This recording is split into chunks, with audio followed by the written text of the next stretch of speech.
एक एंटरटेनमेंट भी साथ में रखा है, एंटरटेनमेंट के साथ उनको साइंस भी पहुँचनी करनी है हमने। तो साइंस पहुँचाने के लिए हमने क्या किया, वो लूडो तो खेल ही रहे हैं। लूडो में उसको वो कपास की खेती पे टोटली वो डिपेंडेंट है। अगर वो अच्छा कार्य करते हैं तो उनको सीढ़ी मिलती है, जो हमारी रिकमेंडेशंस के अकॉर्डिंगली है। अगर वो हमारी रिकमेंडेशन से दूर जाते हैं तो उनको सांप मिलता है। सो सांप और सीढ़ी के गेम को हमने विज्ञान के साथ जोड़ा है, सिर्फ ये एक्सपेरिमेंट। जर्मन की तरफ से थ्रू आउट द ग्लोब एक कंपटीशन भी करवाया गया, उसमें भी इनोवेटिव आइडियाज उन्होंने मंगवाए थे। और यहाँ से पंजाब कृषि विश्वविद्यालय की तरफ से, और दूसरा हमारे स्विट्जरलैंड हमारे दोस्त हैं डॉक्टर गुरबीर सिंह भुल्लर, वो भी साइंटिस्ट हैं वहाँ पे। तो हमने भी ये जॉइंटली यहाँ पे आइडिया फ्लोट किया। तो 42 आइडियाज वहाँ पे आए, तो उसमें से 13 शॉर्टलिस्ट हुए। उसके बाद 6 आइडियाज उसमें जो थे सेमीफाइनल में गए। तो सेमीफाइनल में हमें ये प्रपोज किया था भी हम इसको डिफरेंट लैंग्वेजेस में, डिफरेंट रीजन्स में इसको हम बताएंगे कैसे इसका रिजल्ट क्या होता है। जब किसी को डंक लगता है, जब किसी को सीढ़ी मिलती है, उसके जहन में ये सवाल अपने आप ही आता है, हमें ये डंक क्यों मिला, हमें ये सीढ़ी क्यों मिली। तो उसके सवाल का जवाब देने के लिए हमने क्या कि छोटी सी एक ना इसमें किताबचा भी डाला है, उसके सवाल का जवाब भी उसमें शामिल है। अगर उसको डिटेल्ड फॉर्म में वो बात करनी चाहता है तो उसमें क्या कि इस डब्बे के बिल्कुल बैक साइड पे हमने साइंटिस्टों के नंबर भी फ्लैश किए हैं। अगर वो चाहता है भी मैं थोड़ी सी लोगों से बात भी करूं, विज्ञानियों से बात भी करूं, तो यहाँ पे वो संपर्क साध सकता है। कि बच्चे ज़्यादा मोबाइल में अपना टाइम ज़्यादा स्पेंड करते हैं और ऑनलाइन गेम खेलते हैं। उन चीज़ों में से मोबाइल में से उनको कुछ भी सीखने को नहीं मिलता है। कि जैसे दोबारा वो चीज़ रिवाइव की गई है कि कुछ टाइम हम मोबाइल को या सोशल मीडिया को छोड़ के ये खेल खेलें और इसके माध्यम से एक अवेयरनेस जाए। ये तो खाली एक इस पे जैसे कपास का कॉन्सेप्ट इस लूडो में लिया गया है और कपास की जो प्रॉब्लम्स हैं और उन चीज़ों को का डिस्कस किया गया है। लेकिन बाद में जैसे ये धान पे भी ये लूडो बनाई जा सकती है, ये चावल पे भी बनाई जा सकती है। हिंदी पंजाबी हम सभी को समझ आती है, लेकिन जो तंजानिया में आउट ऑफ इंडिया जो फार्मर्स रहते हैं उनको भी बहुत क्लियरली समझ आएगा और उनके लिए भी बहुत फायदेमंद साबित होगा। जी मैम, क्योंकि ये जो एग्रीकल्चर खाली इंडिया में तो होती नहीं, फार्मर पूरी दुनिया में हर जगह पे हर जगह की वहाँ की ज्योग्राफी के अकॉर्डिंग और वेदर के अकॉर्डिंग जो है फार्मिंग की जाती है। सो ये जो कॉन्सेप्ट है हमारे, ये ग्लोबली हर जगह पे ये जो है फार्मर के लिए बेनिफिशियल होंगे। चैनल देख रहे तमाम दर्शकों का बहुत बहुत स्वागत है। मैं हूं आपके साथ शिप्रा। बहुत ही प्यारी सी एक्सक्लूसिव सी कवरेज लेकर हम पहुंचे हैं लुधियाना के पीएयू में। बात करते हैं लूडो के बारे में। लूडो तो हम सभी ने बचपन से ही खेली है, बहुत पुराना गेम है। इवन हमारी दादा और नाना जी भी खेला करते थे, उसके बाद हम सब ने खेला और आने वाली जनरेशन भी लूडो को बहुत एंजॉय करती है, क्योंकि अब ऑनलाइन भी हम लोग लूडो को एंजॉय कर रहे हैं। और सुपर एक्सक्लूसिव कवरेज लेकर पीएयू की तस्वीरें आज हम आपको दिखाएंगे, जहाँ पर डॉक्टर अनिल शर्मा जी की तरफ से साइंटिफिक लूडो का आविष्कार किया गया है, जो फार्मर्स के लिए बहुत ज़्यादा बेनिफिशियल प्रूव होने वाली है। उसकी तस्वीरें आपको दिखाते हैं। आप देख सकते हैं किस तरीके से यहाँ पे हमारे फार्मर्स लूडो को एंजॉय कर रहे हैं। उसी तरीके से जैसे हम डाइस फेंकते थे, नंबर्स काउंट होते थे, बिल्कुल वही सेम प्रोसीजर है, लेकिन उसके ऊपर आपको स्लोगन्स दिखाई देंगे जो स्पेशली हमारे फार्मर्स को अवेयर करने के लिए लिखे गए हैं, जो हिंदी लैंग्वेज, पंजाबी लैंग्वेज और तंजानियन लैंग्वेज में है। तो चलिए सबसे पहले आपको मिलवाना चाहेंगे डॉक्टर अनिल शर्मा जी से। सर बहुत बहुत स्वागत है आपका। सर ये बिल्कुल इनोवेटिव सा आइडिया, क्योंकि पीएयू हमेशा से बहुत ऐसी इन्वेंशंस लेके आता है हमारे फार्मर्स के लिए, तो ये कैसे ख्याल आया कि एक इंडोर प्यारी सी गेम को आपने साइंटिफिक तरीके में इन्वेंट कर दिया? देखो शिप्रा जी, बेसिकली जो हर एक साइंटिस्ट का जो मूल मंतव्य और मंतव्य यही था भी है साइंस को आम जनमानस के लिए वो लेके जाए। तो हमारा भी यही मंतव्य था, जो कपास की खेती है उसके लिए जो हमारा विज्ञान है, जो हमारे छोटे छोटे पैकेज जो प्रैक्टिस किताबचे हैं, लिटरेचर है, वो लोगों तक पहुंचना चाहिए। अगर हम उसको सीधा बोलते हैं भी हाँ जाओ आप भी हम पढ़ो इसको, उसको लेक्चर देते हैं किसी भी, तो वो थोड़ी सी ड्रैगिंग, क्योंकि साइंस एक ड्राई सब्जेक्ट है। तो इसमें हमने कोशिश ये की है, एक एंटरटेनमेंट भी साथ में रखा है, एंटरटेनमेंट के साथ उनको साइंस भी पहुंचनी करनी है हमने। तो साइंस पहुंचाने के लिए हमने क्या किया, वो लूडो तो खेल ही रहे हैं, लूडो में उसको वो कपास की खेती पे टोटली वो डिपेंडेंट है। अगर वो अच्छा कार्य करते हैं तो उनको सीढ़ी मिलती है जो हमारी रिकमेंडेशंस के अकॉर्डिंगली है।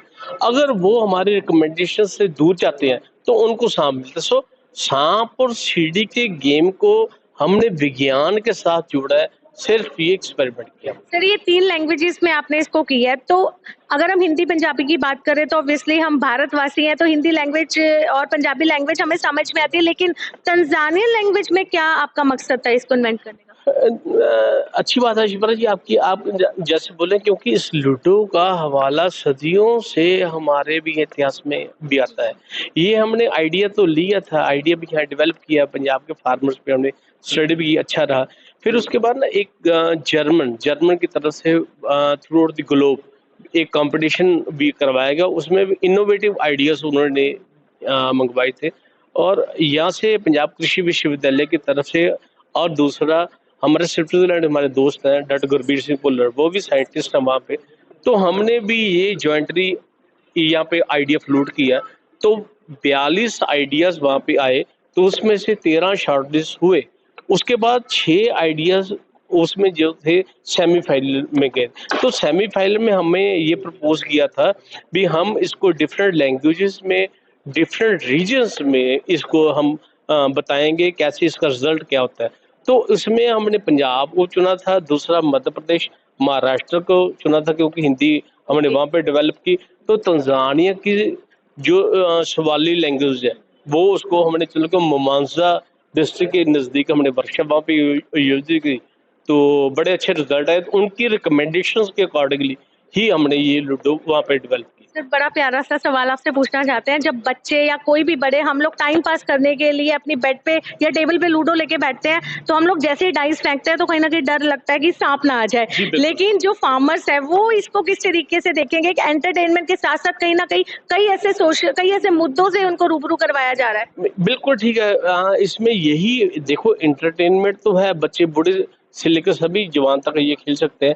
उसमें जब किसी को डंक लगता है, जब किसी को सीढ़ी मिलती है, उसके जहन में ये सवाल अपने आप ही आता है, हमें ये डंक क्यों मिला, हमें ये सीढ़ी क्यों मिली।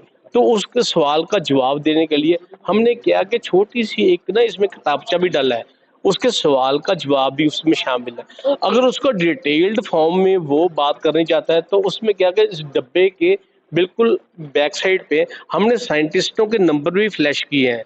अगर वो चाहता है भी मैं थोड़ी सी लोगों से बात भी करूं, विज्ञानियों से बात भी करूं, तो यहाँ पे वो संपर्क साध सकता है। बिल्कुल। तो चलिए अब आपको जरा दिखाना चाहेंगे कि तस्वीरें कि किस तरीके से जो हमारे फार्मर्स हैं वो इस इनोवेटिव का जो कॉन्सेप्ट डॉक्टर अनिल शर्मा की तरफ से जो बनाया गया उसको एंजॉय कर रहे हैं। उनसे भी बात करते हैं, कैसा लग रहा है? लूडो तो आपने बचपन में भी बहुत खेली होगी, लेकिन इस तरीके की लूडो से आपको क्या सीख मिल रही है?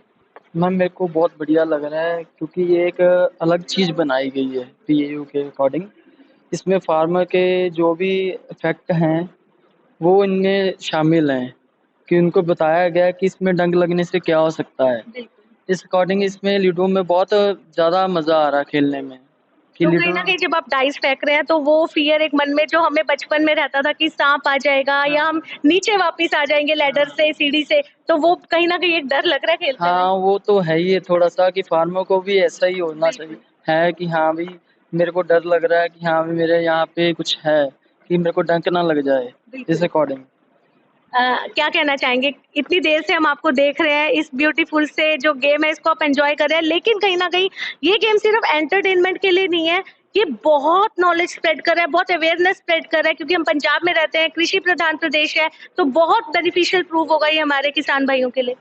जी मैम, ये किसान भाइयों के लिए काफ़ी बेनिफिशियल प्रूव होगा क्योंकि पहले जो अगर हम 10-20 साल 30 साल पीछे जाएं तो बच्चे जैसे अपने घरों में गांव में जो खेल खेलते थे जैसे लूडो हो गई, 12 गीटी, बंटे और ऐसे ऐसे, वो असल में उन खेलों का मकसद उन बच्चों की जो फिजिकल और मेंटल विकास जो करना और उनके जो सोशल सोसाइटी के बारे में अवेयर करना था। और लेकिन जैसे टेक्नोलॉजी के आने से, इंटरनेट मोबाइल के आने से ये खेल कहीं ना कहीं लुप्त हो गए थे क्योंकि बच्चे ज़्यादा मोबाइल में अपना टाइम ज़्यादा स्पेंड करते हैं और ऑनलाइन गेम खेलते हैं। उन चीज़ों में से, मोबाइल में से उनको कुछ भी सीखने को नहीं मिलता है। ये जैसे दोबारा वो चीज़ रिवाइव की गई है कि कुछ टाइम हम मोबाइल को या सोशल मीडिया को छोड़ के ये खेल खेलें और इसके माध्यम से एक अवेयरनेस जाए। ये तो खाली एक इस पे जैसे कपास का कॉन्सेप्ट इस लूडो में लिया गया है और कपास की जो प्रॉब्लम्स हैं और उन चीज़ों को का डिस्कस किया गया है। लेकिन बाद में जैसे ये धान पे भी ये लूडो बनाई जा सकती है, ये चावल पे भी बनाई जा सकती है। जैसे हमारे जो सोसाइटी के मुद्दे हैं, जैसे ड्रग्स का मुद्दा है और उन सोशल इश्यूज को भी मासेस को अवेयर करने के लिए इस तरह के लूडो और इस तरह के और भी खेल जो हैं वो डेवलप किए जा बहुत सकते हैं। अच्छी बात की आपने। और लैंग्वेजेस की बात करें तो 3 लैंग्वेजेस में इसको इन्वेंट किया गया है। जी। हिंदी, पंजाबी हम सभी को समझ आती है, लेकिन जो तंजानिया में आउट ऑफ इंडिया जो फार्मर्स रहते हैं जी। उनको भी बहुत क्लियरली समझ आएगा और उनके लिए भी बहुत फायदेमंद साबित होगा। जी, जी मैम, क्योंकि ये जो एग्रीकल्चर खाली इंडिया में तो होती नहीं, फार्मर पूरी दुनिया में हर जगह पे हर जगह की वहाँ की ज्योग्राफी के अकॉर्डिंग और वेदर के अकॉर्डिंग जो है फार्मिंग की जाती है। सो ये जो कॉन्सेप्ट है हमारे, ये ग्लोबली हर जगह पे ये जो है फार्मर के लिए बेनिफिशियल होंगे। बिल्कुल। तो फिर से आपको तस्वीरें दिखाना चाहेंगे, ये देख लीजिए, ये है साइंटिफिक लूडो। जी फिर से आप यहाँ पे देख लीजिए, साइंटिफिक लूडो जो यहाँ पे डॉक्टर अनिल शर्मा जी की तरफ से इन्वेंट की गई है और 3 लैंग्वेजेस में अभी इसको रखा गया है, Hindi, Punjabi and Tanzanian language, जो हमारे किसान भाइयों के लिए, हमारे फार्मर्स के लिए बहुत बेनिफिशियल प्रूव होगी। और जल्द ही जल्द ये जो इंडोर गेम है ये मोबाइल पे भी अवेलेबल होने वाली है, ताकि जो फार्मर्स है वो एक अलग तरीके से एंजॉय करते करते कई तरीके के मैसेजेस ले और उनमें अवेयरनेस स्प्रेड हो। आने वाली हर एक अपडेट के साथ जुड़े रहिए परिंदे चैनल के साथ, क्योंकि इसके बाद भी हम बहुत ही खूबसूरत सी कवरेजेस के साथ आपसे फिर एक बार मिलेंगे। Thank you so much.